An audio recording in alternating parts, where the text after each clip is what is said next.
নানা আয়োজনের মধ্য দিয়ে দেশের স্বাধীনতার ঘোষক ও শহীদ প্রেসিডেন্ট জিয়াউর রহমানের ৮৯তম জন্মবার্ষিকী পালিত হয়েছে।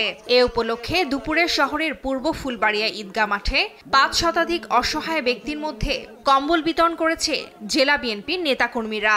এর আগে জিয়াউর রহমানের আত্মার মাগফিরাত কামনায় দোয়ার আয়োজন করা হয়।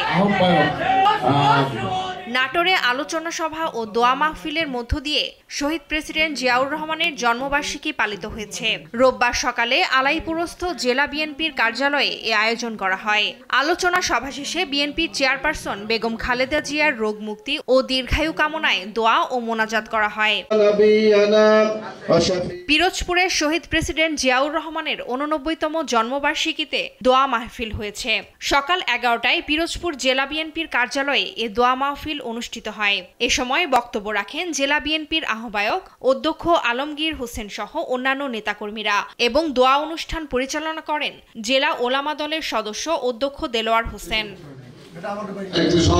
টুম্পা আফরোজ, নিউজ ডেস্ক, দেশ টিভি।